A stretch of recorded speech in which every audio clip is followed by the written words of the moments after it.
The chamber of the elders on the world of Vero was silent when the gathering began. The elders were not rulers of the galaxy, but they were respected as beings of age and wisdom. Their voices carried weight because they had lived through more ages than most civilizations could count. Each elder looked like a figure carved from living crystal, glowing faintly in the dim light of the chamber. When they spoke, the walls seemed to hum with their words. Elder Tavan rose first. His voice was low, but it filled the room with calm power. The stars shift once again. A new race rises at the edge of the spiral arm. They call themselves humans. They are young, but they must not be underestimated. At first, there was a ripple of disbelief. Around the chamber sat representatives of many powerful species. The Zelari, tall and proud with golden scales, leaned back with arrogance. The Valen, with their flowing tendrils, rippled in amusement. The younger races whispered to each other, unsure if this was another parable from the old ones or something real. Another elder, Maler, placed both hands on the shining table and spoke with a tone heavier than stone. We have studied their history. Their world is harsh. Their people are restless. They fight among themselves with weapons that should have destroyed them long ago, and yet they endure. They break, but they return stronger. They lose, but they rise again. This is not the way of most young races. The Zelari commander scoffed. His voice rang sharp in the chamber. Endure, rise, fight. Words of every species in their youth. You speak as if these humans are special. They are not. They have not even touched the heart of the galaxy. Their ships are crude, their fleets small. They are ants before the fire of our empires. The elders did not respond to his pride, but their silence spoke louder than his laughter. Elder Yara, the oldest among them, finally opened her eyes. Her crystal body shimmered like a star. I have seen this before. In ages past, when the first war shook the heavens, it was not the great empires that survived. It was those who carried will beyond reason. The humans carry this will. They will not be broken easily. Mark my words, children of the stars. If you seek to crush them, you will awaken something you cannot contain. Her words filled the chamber with unease. Even the Valen tendrils stilled. For a moment, silence pressed down on all present. But then laughter broke it. The Kulros, a species of tall, horned warriors, stood proudly. We do not fear shadows from the rim. We are conquerors. If these humans rise, they will be tested. If they fall, they will be forgotten. The galaxy has no place for the weak. The chamber shifted again, the mood sliding back toward arrogance. Representatives murmured, mocking the warning. To them, humans were only a small race clinging to a blue world on the edge of nowhere. Elder Tavan lowered his head. Then you choose not to listen. So be it. Remember this day when your fleets burn and your people flee. Remember that you were cautioned. The gathering ended in dismissal. The elders retreated into silence, while the younger species returned to their fleets and palaces with pride swelling in their hearts. The warning was carried on whispers, but it was not heeded. Across the galaxy, on the small blue planet called Earth, humanity continued its climb to the stars. They had only begun to settle nearby systems, building colonies with stubbornness rather than elegance. Their ships were not beautiful, but they worked. Their soldiers were not the tallest, but they were determined. Their leaders were not born of noble blood, but they carried fire in their hearts. What the elders had seen was not size or strength. It was spirit. Humanity carried within them a refusal to yield, a fire that even time itself had not managed to put out. From the caves of their ancient past to the towers of their modern cities, they had always fought against the impossible. The galaxy did not believe this fire mattered. The galaxy had forgotten what such fire could do. And so the elders watched in silence as the younger empires laughed at their warning. They had done their duty, but their words had fallen into the void. The stars would remember only when it was too late.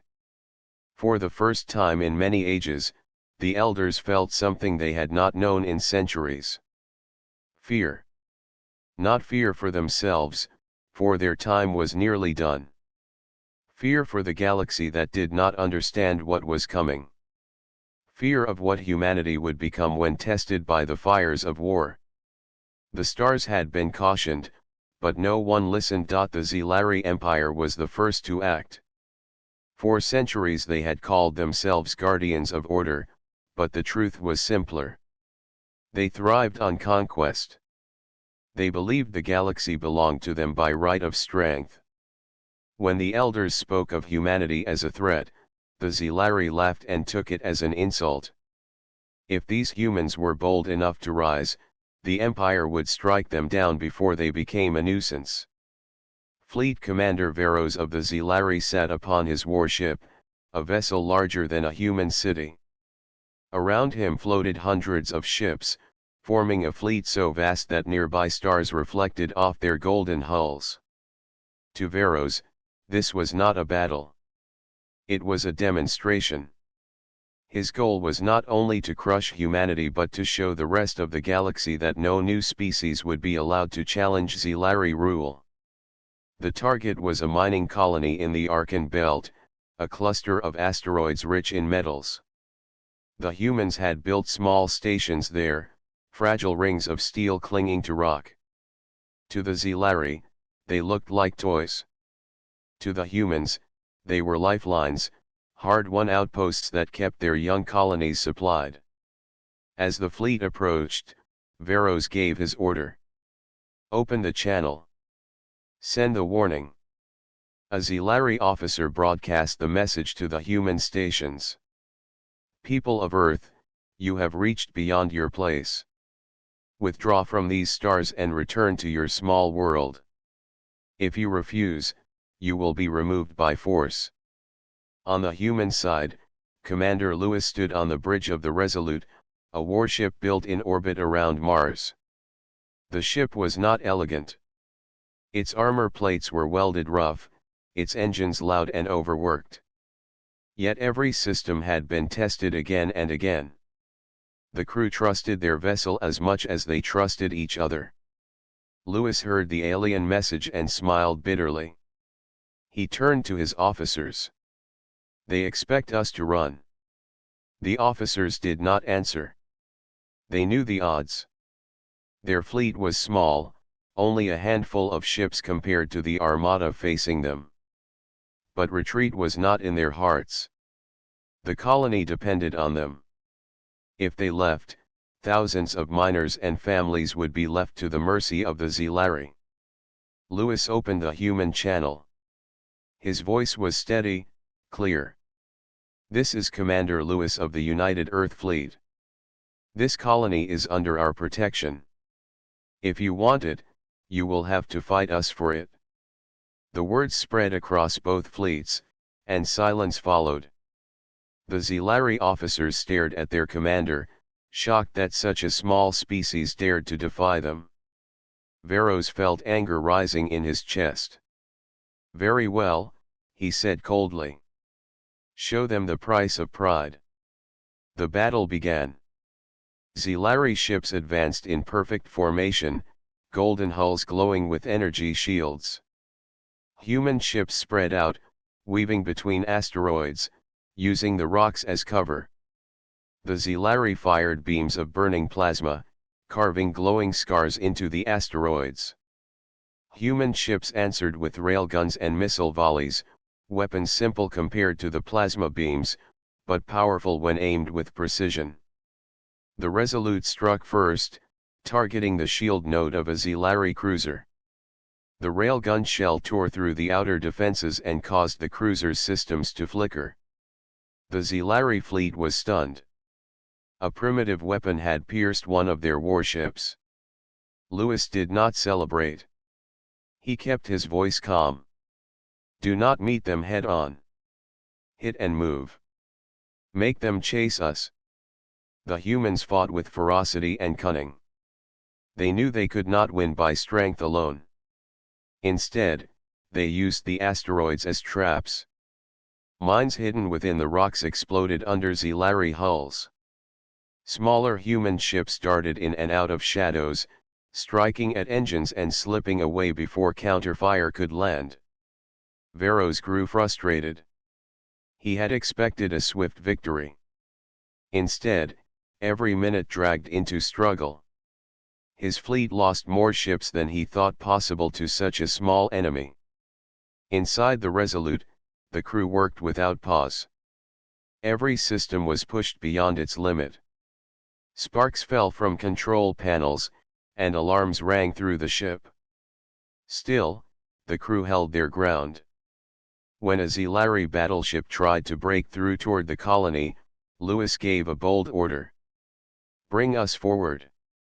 Target their bridge. The Resolute charged. Plasma beams scorched its armor, tearing chunks from the hull, but the ship did not slow. Its railguns roared one after another. The final shot smashed into the battleship's command deck, sending it into flames. The human fleet cheered, but Lewis only gripped the railing harder. They had won a moment, nothing more. The Xilari still outnumbered them greatly. Yet something had changed. The humans had proven they would not bow. After hours of fighting, the Xilari withdrew. Veros ordered a retreat, furious but unwilling to admit defeat. His pride told him the humans had only delayed the inevitable. But deep inside, a seed of fear had taken root. On the colony, miners and families watched the sky as human ships limped back, scarred but alive. To them, their defenders were not just soldiers. They were proof that Earth could stand against the empires of the stars. And across the galaxy, whispers began to spread. The elders had warned of humanity, and now the first encounter showed why the galaxy expected humanity to surrender after the first clash. Many believed the Xilari retreat was a trick, a simple delay before they returned in greater force. Yet weeks passed, and the humans did not surrender. They rebuilt. They reinforced. They prepared for the next strike. Commander Lewis stood on the bridge of the Resolute as engineers patched new plates onto its damaged hull. Sparks flashed as welders worked, the scars of battle still glowing on the armor. The crew moved with determination, not despair. Each member knew they had faced the strongest empire in the galaxy and survived. That knowledge lit a fire in their hearts. "Sir," said Officer Rena, her hands tapping the console. "We have finished upgrades to the rail guns. Power output increased by 12%. The crew tested the new firing system twice." Lewis gave a nod of approval. "Good. Keep pushing. Every improvement counts. We cannot match their numbers, but we can sharpen every edge we have." That was the difference. Other species would have waited decades to adapt to new challenges. Humanity changed within weeks. They broke apart captured Xilari fragments, studied them, and found weaknesses. What others saw as ruins, humans saw as lessons. On the outer colonies, the spirit of survival grew stronger. Miners, farmers, and builders volunteered to serve. They were not soldiers by birth, yet they learned quickly. Old war veterans trained them with grit. They were given rifles, patched armor, and simple machines, but their resolve turned those tools into weapons of hope. The galaxy watched. Reports spread through trade routes. Stories told of small human fleets striking and vanishing, of miners who armed themselves and stood firm against raiders, of colonies that refused to bend even when food was short. In one such colony, on the frozen moon of Karos, the Zilari sent raiders to test human defenses. They expected an easy victory. Instead, they found colonists building barricades from mining drills, setting traps in the ice canyons, and fighting with a bravery that shocked seasoned warriors. When the raiders fled, the colonists raised the human flag over their settlement, a symbol of defiance carried by people who only months ago had never held a weapon. Back on Earth, the news of these victories spread quickly. Cities filled with voices shouting in unity. For the first time in centuries, all nations stood together. Old rivalries were set aside. Leaders spoke of survival, but also of destiny. Humanity had stepped into the stars, and there was no going back. In the Council of Species, the other empires debated. The Valen ambassador hissed with concern. The humans adapt too quickly. Every defeat becomes their lesson. Every strike makes them stronger. This is not normal. The Zilari envoy dismissed him. They are reckless. They burn their strength too fast. One crushing blow will silence them forever. Yet not everyone agreed.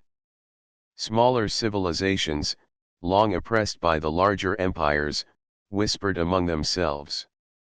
They saw in humanity something they had long forgotten in their own people, unyielding courage. Some began to hope that if humans could stand against the mighty Zilari, maybe others could rise as well. Commander Lewis knew little of the debates across the stars. His focus was only on keeping his people alive. On the Resolute, he gathered his officers for a meeting. They will come back with greater numbers, Lewis said, his tone calm but firm. When they do, they will expect us to break.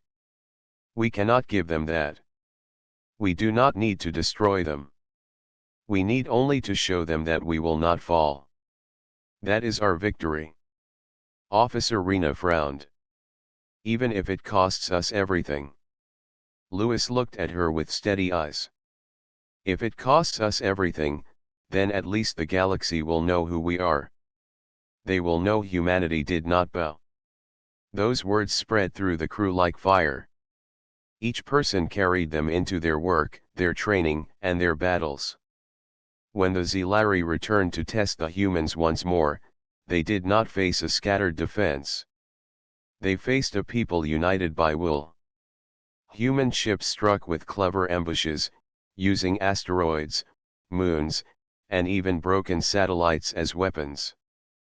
Pilots flew with fearless precision, sometimes sacrificing themselves to cripple larger enemy vessels.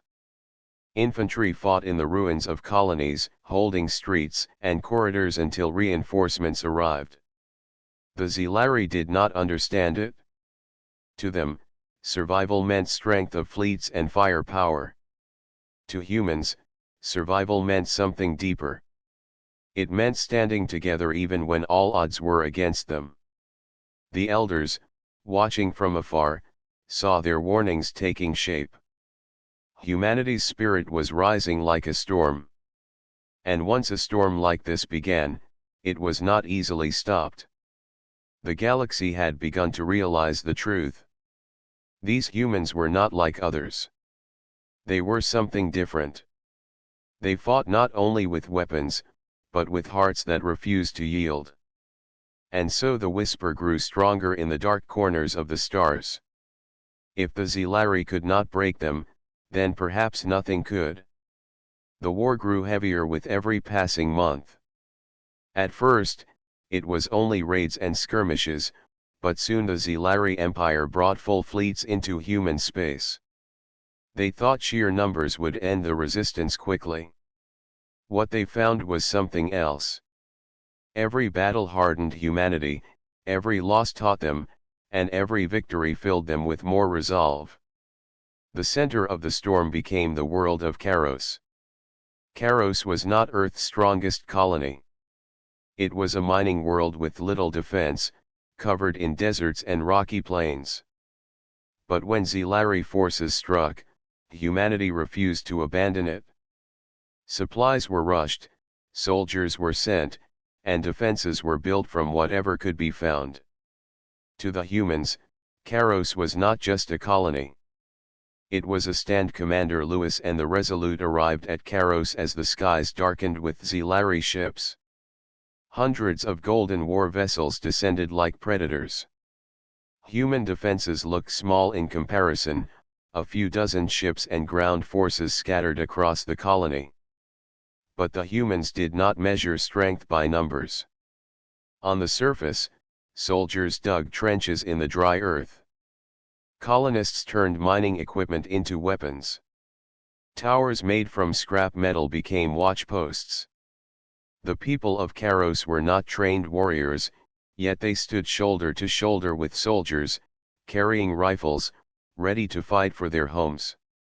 When the Xelari army landed, they brought machines the size of buildings. War beasts, armored creatures bred for battle, thundered across the plains with riders on their backs. Plasma cannons lit the desert with fire. The ground shook as if the world itself was breaking. The first wave struck hard. Human lines buckled under the force. Soldiers fell back, but they did not break. Trenches filled with smoke, yet every position was fought over with stubborn resistance. Commander Lewis coordinated from orbit, sending reinforcements where the fighting was most desperate. His voice carried calm strength through the comms. Hold the line. Do not let them break through. Karos stands because we stand. In the trenches, Private Samir clutched his rifle and fired into the charging beasts. Around him, colonists and soldiers fought together. When one rifle jammed, another fighter passed theirs without hesitation. When someone fell, another stepped forward to hold the gap. It was not order or training that kept them together. It was spirit. Above, the battle in space mirrored the one below. The Resolute led human ships in daring strikes. They did not fight in neat formations. Instead, they darted between enemy fire, slipping past shields and striking at weak points. Smaller human ships rammed larger enemy vessels, detonating explosives at close range. Each time a human ship fell, it bought time for the others to strike. Hours turned into a day, and the battle showed no end. The Xelari expected the humans to crumble, but they found themselves locked in a fight that drained their strength. Their commanders could not understand it. By every measure, humanity should have been defeated. Yet every hour, the humans seemed only more determined. On the second day, the turning point came. A massive Xelari assault pushed toward the colony's central hub, where civilians sheltered. The war beasts crashed through barricades, and plasma fire tore through the defenses. For a moment, it seemed the colony would fall. Then the humans countered. Soldiers who had been holding back reserves surged forward. Colonists poured from the shelters with whatever weapons they had, refusing to let their homes be taken. The defenders launched an ambush through the canyons, collapsing rocks onto the war beasts and separating the Xelari lines. From orbit, the Resolute dropped a barrage of missiles directly onto the enemy formation. The desert shook with explosions, and the Xelari line shattered. The humans charged, pushing them back step by step. When the dust cleared, the battlefield was scarred and broken, but the colony still stood. The Xelari had failed. The news spread across the galaxy like wildfire. Humanity had not only survived, they had turned the tide at Karos. Entire empires paused to reconsider their view of the humans. Small civilizations whispered in awe. If humanity could stand against the Xelari war beasts and hold the line, what else could they do? In the halls of the elders, Silence filled the chamber as reports arrived. Elder Yara closed her eyes, her voice heavy with the weight of memory. The storm grows. The stars would not listen, and now they will feel what rises. On Karos, the survivors stood together, weary but proud. They had lost much, but their spirit was unbroken. Commander Lewis walked among them, his presence quiet yet steady. When he looked into the faces of soldiers and colonists alike, he saw the same fire burning. Humanity had faced the full strength of an empire and endured. The galaxy began to realize the truth that the elders had spoken long ago. This was not just another young race. This was something far more dangerous. And as the sun rose over the battered plains of Karos, one thing became certain. The war was no longer about survival alone. It was about destiny. The Battle of Karos changed everything. For the first time, an empire's mighty fleet had been stopped by humanity, a species the galaxy had once considered too young to matter. Word of the victory traveled faster than ships, carried by traders, smugglers, and frightened soldiers who had seen the fight with their own eyes. In markets across the stars, people whispered about humans who stood against war beasts and fleets. On distant worlds, taverns filled with stories of colonists who fought with drills and rifles as if they were born warriors. In quiet chambers, leaders who had once ignored the warnings of the elders now sat in silence, wondering if they had underestimated the new arrivals from the Rim. The Zelari Empire tried to control the story. They claimed Karos was a minor setback, that the humans had won only through luck. But those who had fought there knew better. Veterans spoke of human soldiers who refused to retreat, of ships that fought until their hulls were burning, of commanders who turned every weakness into a weapon. The more the Zelari tried to dismiss it, the more the galaxy believed the opposite.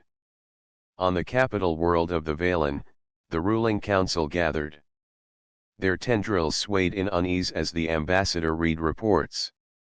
The humans learn too quickly, he said, his voice rippling through the chamber. Every battle makes them stronger. If the Zelari cannot crush them, then none of us will. Some among the council scoffed. They are still young. Their technology is crude. A united force of the great empires could destroy them in a single strike. But others were not so sure. They had seen empires fall before. Not always to greater power, but to relentless will. The humans reminded them of the stories their ancestors told, stories of species who once rose from nothing and shook the stars. On Earth, the mood was different. News of Karos brought pride and unity. For generations, Earth's nations had been divided by old rivalries, but now they stood together under one banner. Factories worked day and night, building ships and weapons. Young men and women lined up to volunteer, not out of duty alone, but because they believed they were part of something larger than themselves. Commander Lewis stood in the council chamber of the United Earth Fleet, addressing the leaders. His uniform was worn, his voice calm but strong. The Zelari will return, and others may join them. They will expect fear to break us. But fear is no longer ours. We have seen their strength, and we know we can stand against it. If we fight together, they cannot erase us. The leaders agreed. Humanity was no longer fighting just for survival. They were fighting to prove their place among the stars. The Zelari, meanwhile, grew restless. Commander Veros had failed at Karos, and whispers of his defeat spread even within his own empire. Other commanders began to question whether this war would weaken them more than it strengthened them. Some even wondered if the humans might one day strike back. Veros demanded a larger fleet, more soldiers, more weapons. We will drown them in fire, he swore. But doubt had already begun to spread. Smaller civilizations who lived under Zilari rule listened closely. The Kelnari, a species of traders who had long paid tribute to the empire, whispered among themselves. If humans can resist them, maybe we can too. The Dras, a people once conquered and enslaved, began to dream of rebellion. Humanity's defiance was not only protecting themselves, it was planting seeds across the galaxy. The elders watched all this with solemn silence. In their hidden chambers on Vera, Elder Yara spoke to the others. The stars tremble, though they do not yet understand why. It is not the weapons of the humans that cause fear. It is their spirit. Once such a spirit rises, it spreads like fire in dry grass. The younger elders nodded, remembering ancient times when other great storms had swept the galaxy. But this one felt different. This one felt stronger. Back on the front lines, the Resolute and her crew prepared for the next battle. The ship still bore scars from Karos, its armor patched and its systems strained, but its crew walked with pride. Officer Rena looked out the viewport at the endless stars. They used to scare me, she admitted quietly. All those empires, all those fleets. Now, when I look at them, I only see challenges waiting to be faced. Commander Lewis stood beside her. That is the difference, he said. Others see stars as limits. We see them as steps. The crew smiled at his words, and the spirit of humanity grew stronger still. Across the galaxy, fear spread among the great empires, not because humanity had already conquered them, but because deep down, they realized something terrifying. The humans could not be broken. The coalition of empires finally decided that the Zilari could not fight humanity alone. Fear had grown too loud, and pride demanded a response. A vast fleet was gathered, made from many species who once distrusted each other but now stood side by side for one reason: to stop humanity before it grew any stronger. The fleet was the largest seen in centuries.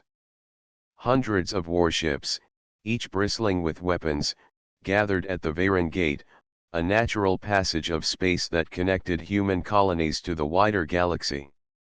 If humanity was to be crushed, this was where it would happen. Commander Lewis and the crew of the Resolute were already there, waiting with their own fleet. It was small compared to the coalition armada. Barely 50 human ships stood ready, their hulls patched and upgraded with every trick engineers could find. To an outside eye, they looked fragile, like children standing before giants. But to the humans, this was not despair. This was the test they had been preparing for since the first battle. On the bridge of the Resolute, the crew moved calmly, though every heart beat faster. Officer Rena checked the weapons again. Railguns are charged. Missile racks full. Drones are ready. Lewis nodded. His voice was quiet, but it carried to everyone on the bridge. They think numbers alone will decide this battle. They do not understand that will and unity matter more. Today, we will show them. The coalition made the first move. Waves of plasma fire lit the void, turning the stars into fields of fire. Human ships scattered, weaving between asteroids and fragments of old stations. The Resolute led the charge, firing precise bursts into enemy shields, then slipping away before counter-fire could land. The humans did not meet the enemy head-on. They had learned better. Instead, they struck like hunters. Small squadrons darted in and out of the massive fleet, hitting supply ships, disabling engines, cutting communication lines. Every time the coalition tried to form order, the humans broke it apart. Veros, commanding the Zilari ships within the fleet, roared with fury. Hold your formation. Do not let them scatter you. But his orders were swallowed by chaos. The coalition ships came from too many species, each with different tactics. They had trained for months, but it was nothing compared to the unity of the human fleet, where every captain trusted the other completely. Hours turned into a long and grinding fight. Human ships took heavy losses, but every sacrifice was sharp and purposeful. A destroyer crashed into the side of a coalition dreadnought, tearing a hole that allowed smaller ships to swarm through. A squadron of human fighters lured enemy interceptors into a trap of hidden mines, destroying dozens at once. On the Resolute, alarms rang as the ship shook under enemy fire. Panels sparked, and smoke filled the air. Still, the crew held their posts. Officer Rena shouted over the noise. "Shields are dropping, but railguns still fire." Lewis gripped the railing. "Then keep firing. If we fall striking." But they did not fall. At the height of the battle, the humans unleashed their final tactic. Engineers had worked in secret for weeks, studying captured technology. With it, they had built a new kind of electronic warfare system. At Lewis's command, the Resolute broadcast the signal. Suddenly, coalition ships shuddered. Their targeting systems flickered. Their engines stuttered. Confusion rippled through their fleet as human programs slipped into their networks, turning their advanced systems into weaknesses. The humans struck hard. Railguns roared, missiles streaked, and fighters cut through the disordered fleet. The coalition broke apart, ships colliding as their formation crumbled. One by one, commanders gave the order to retreat. When the dust cleared, the Veyron Gate was filled with wreckage. Dozens of human ships had been destroyed, but the coalition armada was shattered. Humanity had stood against hundreds and had not only survived, but won. Across the galaxy, the news spread faster than fire. The coalition was broken. The great empires had been humbled. Humanity, a young species from the edge of the stars, had faced their combined strength and stood victorious. In the chambers of the elders, silence filled the air. Elder Yara spoke at last. "It has begun." The stars were warned, and they did not listen. Now they will see what cannot be stopped. On the Resolute, the crew sat in quiet exhaustion. Many friends had been lost, but their sacrifice had secured something greater than survival. Officer Rena looked at Lewis, her voice soft. "They will fear us now." Lewis shook his head. "Let them fear. But more important, let them understand. We are here to stay." And in that moment, every human across the colonies knew that the war had changed. They were no longer only defending their worlds. They were shaping the future of the galaxy itself. The galaxy was forever changed after the battle at the Veyron Gate. What had been a coalition of pride and fear was now a broken memory, drifting among the stars as shattered ships and silent wrecks. Humanity, once seen as a fragile species from a small blue world, had risen to face an impossible storm and survived. More than survival, they had won. But victory brought more than relief. It brought attention. On a quiet evening aboard the Resolute, Commander Lewis stood on the observation deck. The stars stretched endlessly, glowing like fire on black glass. He knew those same stars were now filled with eyes watching humanity more carefully than ever before. Some watched with fear, some with respect, and some with envy. Rena joined him, her uniform torn from the battle but her spirit unbroken. She looked at the horizon of space and whispered, "It feels different now. Like the whole galaxy has shifted." Lewis nodded slowly. "It has. They thought they could stop us. They learned that we do not bow. But this is only the beginning. Others will come, and we will face them too. Back in the halls of the elders, the ancient council gathered. They were quiet, their long lives weighed with the memory of warnings. Elder Yara's voice was steady as she spoke. The stars laughed when we cautioned them. They thought humanity was a spark that would fade. But sparks ignite flames. Now the fire spreads, and nothing can stand against it. One younger elder raised a trembling hand. Should we act to contain them? Should we try again? Yara's gaze was sharp. No. To resist now is folly. The age of humanity has begun. We can only choose whether to walk beside them or be swept aside. Across the galaxy, leaders of many species gathered in their own chambers.